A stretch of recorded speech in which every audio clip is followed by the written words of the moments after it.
네, 주님의 평안이 함께 하시는 복된 날 되시기 바라겠습니다. 오늘 말씀은 마가복음 9장 14절에서 15절 말씀입니다.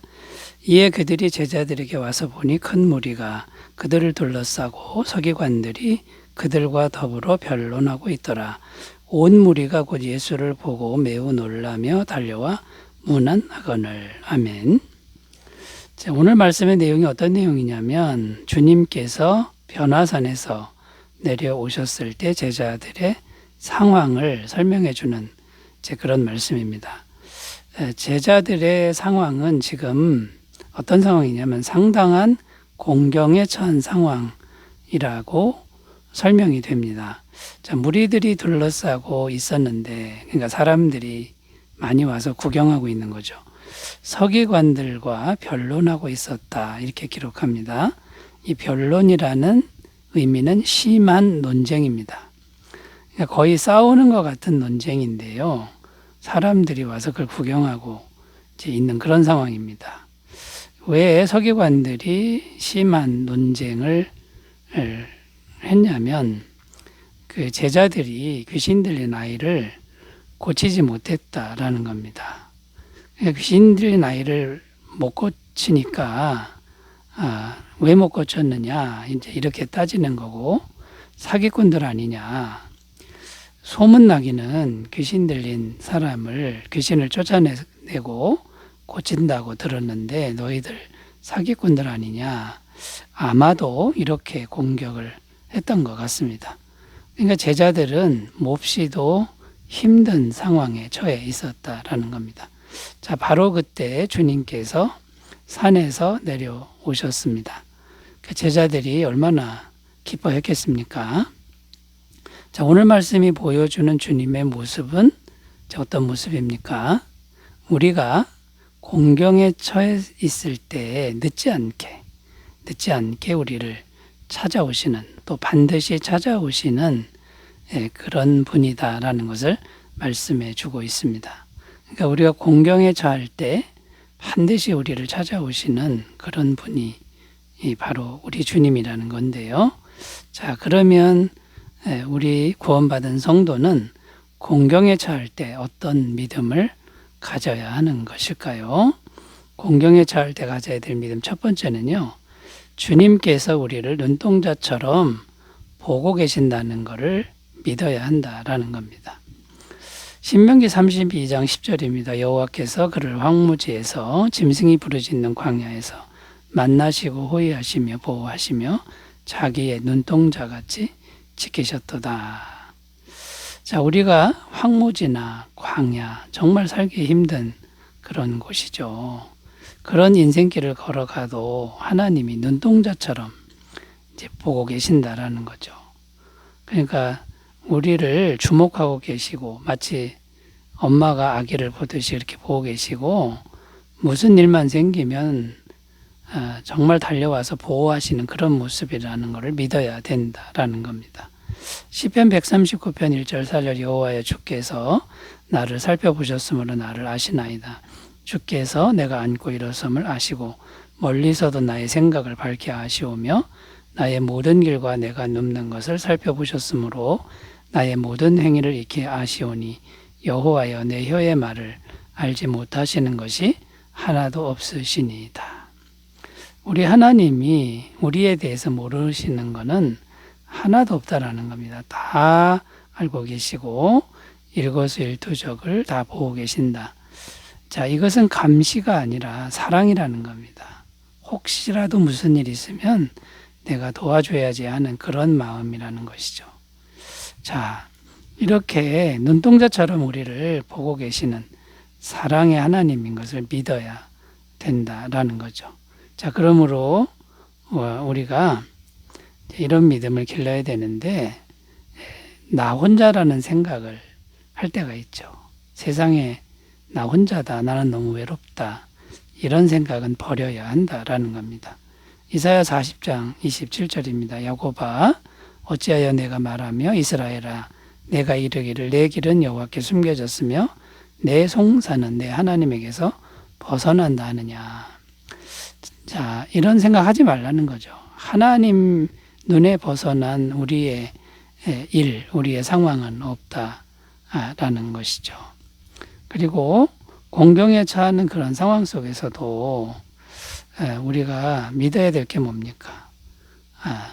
정말 죽을 것 같은 상황에서도 우리를 사랑하시는 주님이 함께 하시는 걸 굳게 믿어야 한다라는 겁니다. 시편 23편 4절 내가 사망의 음침한 골짜기로 다닐지라도 해를 두려워하지 않을 것은 주께서 나와 함께 하심이라 주의 지팡이와 막대기가 나를 안위하시나이다. 다윗 왕이 지은 시인데 사망의 음침한 골짜기를 다녀도 주께서 함께 하심을 믿었다라는 겁니다. 자, 여러분 주의 지팡이와 막대기가 나를 안위하신다 그러는데 눈에 보이지 않는 겁니다. 그런데 믿음으로 이 믿음을 항상 다윗 왕은 가지고 승리했다라는 겁니다. 시편 27편 1절 3절 여호와는 나의 빛이요 나의 구원이시니 내가 누구를 두려워하리요 여호와는 내 생명의 능력이시니 내가 누구를 무서워하리요 악인들이 내 살을 먹으려고 내게로 왔으나 나의 대적들 나의 원수들인 그들은 실족하여 넘어졌도다. 군대가 나를 대적하여 진칠지라도 내 마음이 두렵지 아니하며 전쟁이 일어나 나를 치려할지라도 나는 여전히 태연하리로다. 천만인의 군대가 쳐들어왔을 때 다윗은 평안했다라는 겁니다. 하나님 때문에 그랬다는 건데 하나님이 눈에 보이지 않았는데도 다윗은 주님이 함께 하신다는 이 믿음이 강하게 길어져 있었다라는 것이죠.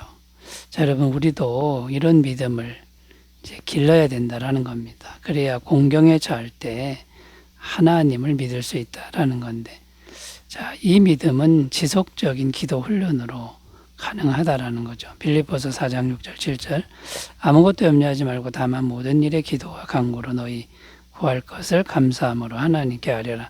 그리하면 모든 지각에 뛰어나 하나님의 평강이 그리스도 예수 안에서 너희 마음과 생각을 지키시리라. 모든 순간에 기도하는 그런 훈련을 잘 하셨으면 좋겠습니다. 자, 공경에 처할 때 주님이 눈동자처럼 보고 계시는 걸 이제 믿어야 한다 살펴봤고요. 두 번째로 가보면요. 공경에 처할 때 감당할 만큼만 그 어려움을 주시는 걸 믿어야 한다라는 겁니다. 고린도전서 10장 13절 사람이 감당할 시험 밖에는 너희가 당한 것이 없나니 오직 하나님은 미쁘사 너희가 감당하지 못할 시험 당함을 허락하지 아니하시고 시험 당할 즈음에 또한 피할 길을 내사 너희로 능히 감당하게 하시느니라. 자, 공경에 처할 때 우리가 낙심할 수가 있습니다. 자, 그런데 그럴 필요가 없다는 거죠. 견디는 것만 잘하면 되는데 감당할 만큼만 주신다고 약속하고 있다는 겁니다. 마태복음 10장 29절 31절 참새 2마리가 하나 쌀에 원에 팔리지 않느냐 그러나 너희 아버지께서 허락하지 아니하시면 그 하나도 땅에 떨어지지 아니하리라. 너희에게는 머리털까지 다 세신 바 되었나니 두려워하지 말라. 너희는 많은 참새보다 귀하니라. 자, 여러분 하나님이 우리를 얼마나 귀하게 여기시냐면 머리털 숫자까지 세실 정도로 귀하게 여긴다 그럽니다. 그리고 하나님의 허락 없이는 우리가 절대로 죽지 않습니다. 망하지 않는다는 거. 이걸 믿고 하나님을 신뢰해야 된다라는 거죠. 자, 그래서 감당할 만큼만 주시고 또 귀하게 여기시는 그 하나님을 우리가 믿는다 그러면 절대로 낙심해서는 안 된다라는 겁니다. 야고보서 1장 2절 4절 내 형제들아 너희가 여러 가지 시험을 당하거든 온전히 기쁘게 여기라. 이는 너희 믿음의 시련이 인내를 만들어내는 줄 너희가 알미라. 인내를 온전히 이루라. 이는 너희로 온전하고 구비하여 조금도 부족함이 없게 하려 함이라. 자, 여러분 공경을 허락하시는 이유는 인내를 통해서 믿음을 성장시키고 조금도 부족함이 없게 하려는 하나님의 훈련 과정, 사랑의 훈련 과정이라는 겁니다. 이것을 알고 끝까지 잘 견뎌야 된다라는 거죠. 그리고 끝내는 반드시 선한 결과를 맺으시는 것을 믿어야 한다라는 겁니다. 로마서 8장 28절 우리가 알거니와 하나님을 사랑하는 자고 그의 뜻대로 부르심을 입은 자들에게는 모든 것이 합력하여 선을 이루느니라. 자, 지금 힘들 수가 있습니다. 공경에 처할 수가 있습니다. 그러나 그 과정을 묵묵히 인내하고 가다 보면 반드시 하나님이 그 모든 걸 통해서 아름다운 선을 이루시는 이것을 보게 될 것이라는 거죠. 여러분 어떤 공경에 처해 있습니까? 잘 인내하시길 바라고요. 감당할 만큼만 주시는 걸 믿고 승리하시기 바라겠습니다. 자, 세 번째로 가보겠습니다. 공경에 처할 때 믿어야 할 것 세 번째는요. 기도하면 성령님이 지혜를 주시는 걸 믿어야 한다라는 겁니다. 여기서 말하는 지혜는 구체적인 지혜를 말합니다. 구체적인 말, 어떻게 말해야 되지? 구체적인 행동, 내가 뭘 구체적으로 해야 되지? 이런 지혜를 기도하면 성령님이 주신다라는 겁니다. 마태복음 10장 19절 20절 너희를 넘겨줄 때에 어떻게 또는 무엇을 말할까 염려하지 말라. 그때에 너희에게 할 말을 주시리니 말하는 이는 너희가 아니라 너희 속에서 말씀하시는 이 곧 너희 아버지의 성령이시니라.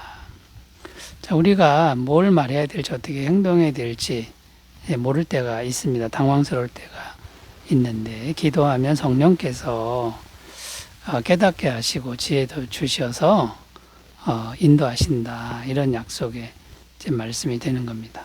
자, 그러니까 공경에 처할 때 구원받은 성도인 우리는 성령님께 기도해야 되는 것이죠.